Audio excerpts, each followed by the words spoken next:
pergunta que eu vou fazer agora tem pouco a ver com a sequência que eu estava fazendo, mas me parece muito adequada. Você demonstra muito claro a sua satisfação com o conhecimento. Parece-me satisfazer a sua necessidade existencial. Em filosofia, muitos filósofos gastaram muito tempo de sua vida tentando responder o que é viver bem. Respostas que até hoje nós estudamos e debatemos para encontrar as nossas próprias ou ensinar aos outros que essas respostas já existiram para essa pergunta que todo mundo em algum momento de crise existencial irá fazer. Para você, o que é uma vida bem vivida? É uma pergunta sem resposta, na medida em que talvez seja uma das mais cruciais perguntas da nossa vida. Nós temos a tendência de responder o que é a boa vida e o bem viver, tomando a resposta pelo ângulo individual. Graças a essa resposta que cada qual dá, uns são mais afortunados, outros não, uns têm mais acerto, mais sabedoria na condução da sorte da vida, e outros não têm todo esse complexo de coisas boas. É verdade que há uma dose muito grande de construção dos seus caminhos subjetivos na própria vida, mas eu ainda reitero e penso que a humanidade, no fundamental, tem a vida estruturada pelas suas costas, ou seja, por fora das suas opções pessoais. Nestas entrevistas como esta aqui, nesta ocasião, várias vezes as pessoas me perguntam: você optou por direito? Como nós começamos aqui, e eu digo sim, optei por direito, não quis ser médico, não quis ser engenheiro ou algo assim. Toda vez que eu respondo isto, eu tenho uma espécie de sensibilidade para entender que a minha resposta fere 90% da humanidade no mínimo. Porque a maior parte dos seres humanos não optou por fazer direito ou fazer outra coisa. A maior parte dos seres humanos, o que faz porque é o que tinha na frente. Hoje, nós estamos gravando esta entrevista num momento de crise econômica do Brasil e do mundo. Hoje é mais patente ainda, a pessoa trabalha no emprego que encontrou, que apareceu pela sua frente. Quando eu digo eu optei por ser jurista e por seguir no caminho das ciências humanas, algo advém da minha opção. Eu poderia ter optado por ser astrônomo, por ser engenheiro civil. Tudo bem. Tem um dado que é meu, mas tem muito também daquilo que não é meu. Eu pude optar, e isso não é pelos meus belos olhos, nem pelos meus feios olhos. Isto é, por condições estruturais de uma sociedade que divide o mundo em classes. Alguns optam porque condições sociais lhe dão esta opção. A maioria não opta. A maioria trabalha, volto a dizer aqui, naquilo que o mundo lhe oferece de oportunidade. Quem nasce no interior de São Paulo, para voltar aqui a pensar a partir da terra onde nasci, quem nasce sem condições econômicas só pode optar por um mundo agrário, ou seja, cortar cana, quando tem opção entre cortar cana e colher laranja. Tem lugar que nem essa opção tem. Tem lugar que é só laranja, tem lugar que é só cana. Para a multidão dos cortadores de cana, é muito horroroso quando nós dizemos: eu optei por ser jurista porque gosto das ciências humanas. Porque eu não sei se o cortador de cana não seria um melhor jurista ou um melhor filósofo do que eu. Eventualmente sim. Só que a opção não foi dada a ele nesses termos.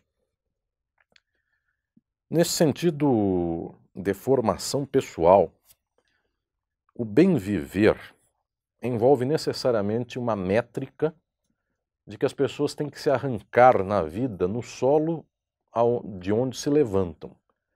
Portanto, o bem viver de um cortador de cana é muito diferente do bem viver de um universitário. E os dois querem o bem viver, porque nenhum ser humano quer o mal viver, nenhum ser humano quer tristeza. Mas observemos nós o quanto as estratégias de vida são distintas daquele que tem condições tais e daquele que tem condições quais. Não quero dizer com isto, meu querido Henderson, que as pessoas sejam mais felizes quando têm mais dinheiro. Não. Também não quero dizer que seja o contrário. Quero dizer que a estratégia de sociabilidade de quem tem pouco é uma estratégia de contar com um pouco. E quem tem muito é contar com muito. E, eventualmente, no tipo de sociabilidade que nós temos hoje, não importa o que se tem, a tristeza das pessoas é que aquilo que se tem por métrica em relação aos demais. Então é o mundo do consumo. Este é o capitalismo na sua face mais imediata. Há 20 anos ninguém tinha celular, poucas pessoas tinham um aparelho de telefone celular móvel. Hoje todos têm, então alguém pode falar com os seus, sua família, muito longe. Não só falar, hoje as pessoas se veem umas às outras imediatamente. Poderia dizer, que coisa boa e que felicidade é essa, na qual alguém que no passado ficava 30 anos sem ver o pai e a mãe, hoje onde esteja no mundo ele faz assim e ele vê o pai e a mãe, conversa, ri, chora, etc. É um momento de felicidade. E que tristeza, porque automaticamente ele olha para o lado e ele percebe que alguém tem um celular de uma marca mais moderna que a sua. Ou seja, o bem viver também não é o quanto eu tenho. Qual é o instrumento técnico que eu tenho à mão? E posso dizer com tranquilidade, meu querido Henderson, que eu vi tristeza e alegria tanto em pobres quanto em ricos. Não faço nenhum louvor da pobreza, nenhum. A pobreza, inclusive, limita o acesso à cultura de nível mais sofisticado, mais exigente. A pobreza tem que criar a sua cultura e cria, e é belíssima, inclusive. Não louvo simplesmente um saber por falta de possibilidades, nem tampouco uma felicidade que seja contada porque meu horizonte é pouco e a partir daí também com pouco me contento. Mas posso dizer com percepção da vida que é muito infame o caminho que as pessoas fazem, tanto quando tem pouco acesso à riqueza material, quando também tem muito acesso à riqueza material. Por razões talvez de formação pessoal, eu sempre fui muito próximo, muito solidário dos velhos.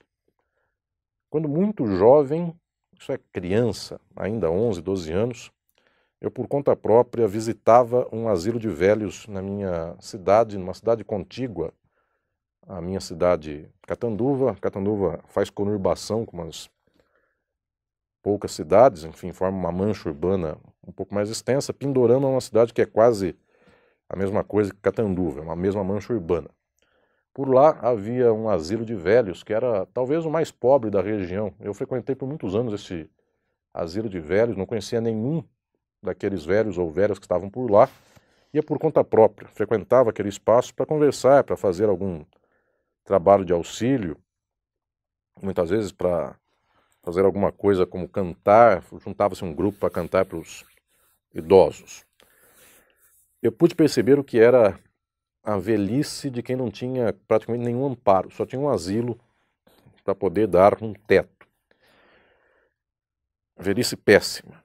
Eu pude perceber no meu tempo de faculdade, quando fui beber da fonte dos meus professores de direito e de alguns intelectuais, vários deles velhos, o que era uma velhice também com uma carga intelectual grande, dinheiro, e também péssimo. Morre-se sozinho, seja pobre ou seja rico, a pessoa, cada qual morre sozinho. Nem a companheira ou companheiro se leva, nem os filhos, nem os pais. O ato de morrer é uma tragédia para todas as pessoas. E as pessoas vivem mal por conta disso. Elas, tendo 10 carros ou nenhum carro, elas vivem mal. Minha luta sempre foi para que as pessoas possam ter condições de, tendo que ir a um hospital, tenham um meio de transporte. Então minha luta não é para que todos não tenham um carro, nem para que todos tenham um carro, mas para que todos possam chegar onde querem, seja de carro, de táxi, de metrô, de trem, de ônibus, o que quer que seja. Penso que essa é a luta de todos nós. Mas o problema segundo, além deste, que é a materialidade da vida que a maioria não tem, a maioria não chega ao hospital, porque não tem hospital e porque não tem transporte. A maioria morre no caminho. E se não morre, sofre muito para andar doente até um hospital. Sofre demais nesse caminho. Além disso, que é aquilo que nós dizemos de condições materiais concretas da vida, tem a dimensão subjetiva das pessoas. Porque chegando ou não chegando ao hospital, nós não somos preparados a encarar o hospital e a nós mesmos. Nós não somos preparados a encarar a finitude de nós mesmos. E aí o bem viver também envolve uma estratégia de constituição social das subjetividades. tempo desgraçado este nosso do capitalismo, nesses 300 anos de capitalismo, tempos nos quais as pessoas só se medem por ter e eventualmente conseguem ter e morrem tendo e não tem nenhum sentido na vida. Falta posicionamento político, falta luta, falta coluna vertebral para não sorrir quando se conta uma piada humilhando a uma minoria, a um grupo constrangido, a um grupo inferiorizado. As pessoas sorriem porque quem está contando a piada é um poderoso.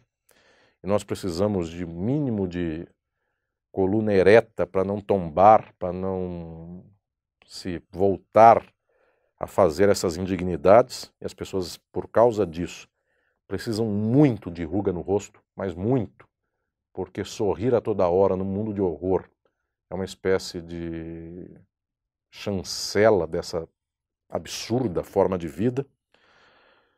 E as pessoas não são capazes de ser sérias e de alguma maneira, se manterem numa posição de luta, porque é muito mais fácil poder reiterar aquilo que os outros esperam de nós mesmos. Isso é um pouco da minha formação, inclusive, intelectual e filosófica. Eu nunca falei o que os outros queriam ouvir. Por um acaso, hoje eu encontro muitos que querem me ouvir, muitos que concordam com essas ideias, com eles e elas eu também concordo, mas eu nunca pensei para receber aplauso. Ele diz que eu fui forjado a contrapelo do tempo histórico. E eu pensei, para mim, eu não podia sorrir onde se chora. Eu penso que é fundamental para este bem viver ter ruga, esta ruga da vida, esta marca de que o tempo custou para todos nós. Ao mesmo tempo, no mesmo diapasão, é saber, aí vem outro pedaço da sabedoria de vida, é saber encarar a tristeza das estruturas do mundo com uma espécie de ponta de sorriso nos lábios, porque as pessoas não querem de nós que venhamos todos somente a chorar. No final das contas, todo pedido de ajuda e todo choro esperam da gente, esperam de cada um de nós, que nós saibamos talvez dar um passo, segurando na mão de alguém e caminhando pelas estradas do mundo. Eu, em geral, não me permito falar para que as pessoas simplesmente concordem que o mundo é uma tristeza e uma tragédia. Eu quero que as pessoas se levantem, junto comigo, até porque eu caio e eu gostaria que as pessoas me levantassem. Eu gostaria de levantar quando estou de pé as outras pessoas. Eu gostaria de receber um sorriso nas minhas horas de tristeza e eu sorrir para os outros na sua hora de tristeza, não sorrindo da sua tristeza, mas buscando fazer com que a lágrima de tristeza se converta numa energia de esperança, de luta. Algo da sabedoria de vida é poder lutar para que o mundo seja outro. Nesse sentido, as grandes mulheres e grandes homens na existência são aqueles que falam contra seu tempo. Eu sou professor de filosofia do direito, escrevo muitos livros no campo da filosofia do direito, um dos quais é o meu livro Filosofia do Direito, da editora Atlas. É uma história do pensamento filosófico. E boa parte dos grandes e das grandes filósofos e filósofas do mundo só falaram contra seu tempo e apanharam muito no seu tempo. O exemplo é Sócrates, por falar o que falou, em favor do escravo, contra a elite ateniense, foi levado à morte, e não por falta de juristas. Havia lá um batalhão de magistrados em Atenas, e esse batalhão, por maioria, deliberou por matar Sócrates. E gente presa injustamente tem antes de Sócrates, ao tempo de Sócrates, depois de Sócrates, e tem hoje. E terá mais gente ainda nos próximos dias e próximos séculos. Portanto, o mundo é uma máquina de prender gente injusta, injustamente. Eu quero dizer com isto que a sabedoria de vida é também saber ser contra seu tempo. E essa sabedoria é muito dolorosa, porque quando se quer ser feliz em favor do seu tempo, o tempo traga a felicidade das pessoas. O nosso tempo concorda com o dinheiro. Então alguém compra para ser feliz. E eventualmente vai à falência daqui a 7 anos. Alguém tem todo o dinheiro, toda a felicidade que o dinheiro compra, só que uma doença gravíssima, o hospital não paga dessa doença e morre. E assim com tantas coisas que o dinheiro não compra, só que as pessoas não têm essa dimensão Outras têm o status, então a pessoa é feliz porque tem X mil amigos ou curtidas na internet, numa rede social. E eventualmente essa pessoa, depois de um certo tempo, ninguém mais quer saber da existência dela. São essas celebridades de seus 15 minutos de fama, como já se diz há muito tempo.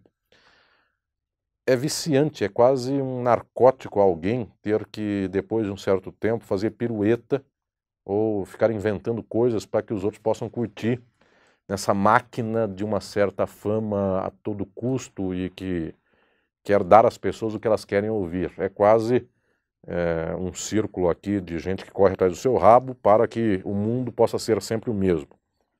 Nesse sentido, pensar contra seu tempo de antemão já não nos dá essa felicidade. A forja, então, do que vem depois de felicidade é contra tudo isto que é a felicidade imediata. Aí vem uma grande felicidade. Posso lhe dizer, Anderson, que um pedaço da nossa Constituição para o bem viver não vem de nós. Nossa sociedade é altamente racista, altamente machista, altamente homofóbica, altamente preconceituosa, tem xenofobia, não só a nossa, todas. E as pessoas carregam seus fardos e, a depender das circunstâncias, carregam mais ou carregam menos. E as condições econômicas. E as condições culturais. Existe uma série de coisas daquilo que o Bourdieu dizia da distinção social, que advém de coisas como o que eu gosto, o que eu visto, o que eu pareço ser, e as pessoas vão medindo aos outros por causa disso. Esse aqui parece poderoso, esta aqui parece inteligente, aquele ali parece rico, aquela lá parece sofisticada, aquele parece pobre, assim vai.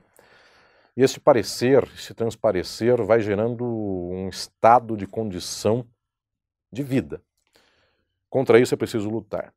Contra esta estrutura que gera a vida distinta e diferente nas pessoas é preciso investir. Do outro lado, é preciso apostar também nesta forja de uma certa sabedoria de vida que consiga olhar para adiante. Volto a dizer que esta forja muitas vezes representa poder se afastar e poder aqui se libertar deste que é o turbilhão da vida vivida.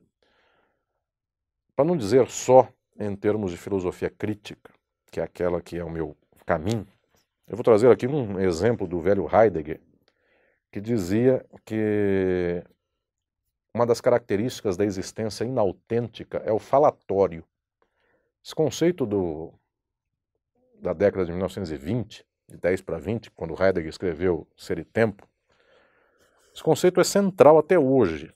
O falatório é aquilo que constitui uma espécie de existência inautêntica. Nós ouvimos as pessoas dizendo que ontem na televisão aconteceu tal coisa, que o noticiário do jornal falou tal outra coisa, que a votação desse programa de reality show tirou alguém, pôs alguém. Tudo isso é um falatório, porque nós vamos esquecendo. No terceiro ano nós não lembramos qual foi a novela de 3 anos atrás, e tem gente que não lembra de 6 meses, tem gente que não lembra de 3 semanas. É o falatório que se soma ao falatório e nós estamos sempre dinamicamente apostos para saber a miséria da vida do nosso cotidiano nesse momento. Então as pessoas estão sempre informadas sobre que time ganhou ontem, que time perdeu, qual novela é a boa, qual é a melhor música, qual é o hit do momento, quem vai ganhar a eleição, quem vai perder a eleição, quem é corrupto, quem não é. De tal sorte que o mundo é esse composto de falatórios, de eventos, de fotos, de vídeos. A criança correu, a vovó falou tal coisa engraçada, tal coisa virou meme na internet. Ou seja, nós estamos sempre demandados por sorrir e estar ligados a essa dinâmica de um mundo que só fala, fala, fala, sem sentido. Para usar ainda os termos heideggerianos, ele vai dizer que o autêntico demanda uma espécie de afastamento de tudo isso. Nesse sentido, é quase uma solidão. Para falar nos termos do Heidegger, que foi para a Floresta Negra no tempo em que sua vida nazista, ele foi um nazista, chegou a uma encruzilhada para si e também, e fundamentalmente, para os outros. E a contribuição horrenda que ele deu nesse caso. Para dizer que, de alguma maneira, nós só conseguimos saber, inclusive, o que é a boa vida para nós e para os outros, quando nós estamos agindo contra a maré do que as pessoas acham a respeito disso. Então é ouvir a pessoa no seu momento de dor, não no seu momento de alegria. A maior parte das pessoas toma a vida de um ser humano a partir da rede social. Lá todo mundo ri. Todo mundo chora, no entanto. É que não mostra o choro. E quando a gente é capaz de entender um ser humano na hora do choro, que não está na rede social, nem está na rede social quando ele põe a sua roupa boa e diz por lá, tenho aqui um emprego tal, meu currículo é tal, estou à disposição de outro emprego. É nesta hora que nós sabemos o que é o ser humano na sua fragilidade e também na sua força, porque o ser humano chora e continua vivendo. O pior de tudo é isto, e o melhor de tudo é isto. Ele continua vivendo, então ele tem força. É por causa disso também que muito desse sentido da sabedoria de vida é uma profunda esperança de que nós consigamos mudar a humanidade naquilo que é a sua estrutura social. O ser humano enfrentou a escravidão, modo de produção escravista, modo de produção feudal, tantos colonialismos escravistas como do Brasil, dos Estados Unidos, pela América Espanhola. Enfrenta o capitalismo há 300 anos e o ser humano ainda tem força. Isto é algo miraculoso. A energia vital da humanidade é miraculosa e eu tenho muita esperança de que algum dia, numa esquina da vida, então nós dobremos essa esquina e nós nos encontremos com a estrada de uma plena felicidade. É muito absurdo, porque quanto mais o mundo chega na desesperança, mais eu tenho esperança. Porque nós fraquejamos e fracassamos em praticamente todas as estruturas de luta social da nossa história. A gente quase superou o capitalismo. Ao tempo da Primeira Guerra Mundial, o capitalismo entrou numa crise brutal. Era país da Europa matando o país da Europa. Era o imperialismo na sua forma mais crua. Porque antes, no século XIX, o imperialismo se fez contra terceiros, que era o território e os povos africanos, e antes do século XVIII para trás, nas Américas. No século XX, quando não tinha mais território do mundo para exercer poder, extração soberana de riqueza, um país começou a bater no outro. E daí veio a Primeira Guerra Mundial. Nós já tínhamos condições de fazer sociedades pós-capitalistas, socialistas, desde esse período. A Rússia foi um exemplo, uma sociedade pobre conseguiu fazer isto.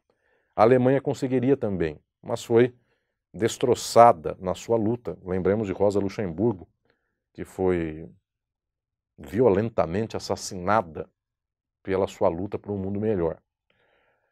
O mundo poderia ter sido outro. Conseguiu parcialmente algumas coisas ser outro.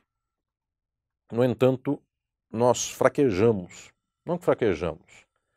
É muito difícil transformar um mundo que tem todas as armas apontadas para que ele não seja transformado. E se o dinheiro compra tudo, o dinheiro compra totalmente, praticamente 100% das opiniões, das ideias, das convicções e das pessoas, do comportamento das pessoas. Não é que fraquejamos, é muito difícil transformar o mundo. Mas em certas circunstâncias o mundo já dobrou a esquina da vida e o mundo já conseguiu proezas. Já conseguiu transformações econômicas. Nós já vimos alguns povos, eu não chamo de socialistas não, mas nós já vimos alguns povos que viveram algumas décadas de existência sem uma classe burguesa dominando, ainda que dinheiro tenha havido e a mercadoria tenha imperado nesses povos e o Estado tenha continuado nesses povos. Isso não é socialismo, mas já é uma forma de vida que mostra que é até, se duvidarmos, mais fácil, e não se duvidarmos, é assim, é mais fácil vivermos sem o controle do dinheiro do que com o controle do dinheiro. É mais fácil que todos tenham para comer e que, portanto, a comida fique à mesa e come quem quer, do que dizer que só eu tenho comida, então eu tenho que trancar a porta da minha casa porque a mesa é minha, a comida é minha e alguém pula a janela. É mais fácil dar a comida para todos. E a pessoa, depois que come, se sacia. Ao dizer tudo isto, o mundo já teve condições de viver bem. Não plenamente bem, mas ele já teve condições de mostrar que nós sabemos caminhos. E depois desses caminhos vem um contra-ataque, e a gente é obrigado a voltar e retroceder 10 casas e voltar muito nessas estradas e nessas esquinas. Coisas banais, não vou só dizer de socialismo não, até o capitalismo, a gente tem no exemplo do Brasil, nós éramos um país agrário, nós ficamos industrializados, a gente perdeu a industrialização, a gente tentou distribuir um pouquinho de riqueza na base de Bolsa Família, houve uma luta atroz contra isso, hoje o povo passa mais fome do que passava antes. Resultado, a gente sabe encaminhar certas coisas e a gente perde, o combate é grande, mas tudo isto me demonstra que em algum momento a humanidade resiste tanto nessas decadências, ela volta a lutar, a sonhar, a continuar a vida, mesmo que ela não saiba o que é isso, mas ela vive, isso continua tanto na existência que em algum momento nós dobramos a boa esquina da vida. Talvez possa não ser na nossa geração, mas eu queria muito que fosse na nossa geração. Eu queria muito que nosso tempo pudesse virar essa estrada de horror e ver um belo cenário. Eu sou obrigado, querido Henderson, a dizer que esta hipótese da esperança persiste ainda. A sociabilidade é falha, o capitalismo não é eterno. Em algum momento ele será outro. É que, antes talvez desse momento, vem muita barbárie, vem muito fascismo. Hoje nós dobramos para pior a esquina da vida, mas eu ainda creio que nós haveremos de conseguir uma boa estrada para a existência humana. Pelo menos, se a história existir, se vídeos como esses daqui a 300 anos, que ninguém saberá o que é internet, nem esses meios, porque será muito diferente, mas se alguém encontrar isto perdido daqui a 300 anos, num escombro de um país que chamava Brasil e de uma cidade que chamava São Paulo, que canalizou um rio e viveu por aí uma vida peculiar, onde não havia amor em São Paulo, enfim, já se dizia algo assim. Se alguém encontrar um vídeo como esse perdido, há de observar que nós tivemos muita esperança no nosso tempo. Não sei o que vai ser daqui a 300 anos. Eventualmente o fascismo ganhou e a gente tem uma humanidade de gente explorada, escravizada, fascistizada. Se foi assim, houve um dia de esperança. A gente perdeu o caminho da história. Mas se o dia for bom, o futuro, vamos lembrar que a gente tinha esperança e a gente não sabia o que seria esse dia. A gente não tinha a mínima noção do que será o futuro. Bem viver, concluindo essa reflexão, não depende da própria pessoa, depende do mundo.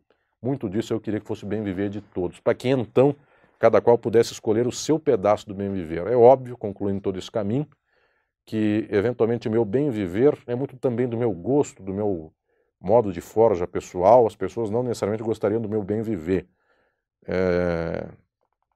Troco muita coisa por ler um livro. E tem gente que não troca nada por ler um livro. E o bem viver dele não é nada pior que o meu, é o dele.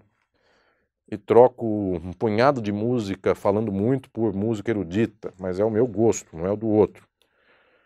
Cada qual tem o seu bem viver, mas eu sonho muito com um dia em que tenhamos todas as músicas para todos e então nós possamos simplesmente fazer a fruição estética da boa vida, porque não é mais necessário lutar para que todos possam ter acesso a essa boa vida. Infelizmente, não dá para ser 100% feliz, nem usufruir 100% a estética da boa vida, no mundo que exige de nós luta para fazer disto um caminho para todos. Ou seja, não dá simplesmente para ver o belo quadro, a bela escultura e ouvir a bela música para minha satisfação. Eu preciso do rap me dando a mais radical letra de contestação, porque eu tenho que lembrar que a posição em que eu estou e a posição do mundo exige de mim pedra, pancada, exige choro, exige tristeza, junto com isso também exige alegria, para que eu possa fazer da tristeza e da alegria uma espécie de mescla daquilo que eu não tenho, daquilo que eu tenho, para que um dia possa eu ter tudo e todos também terem tudo.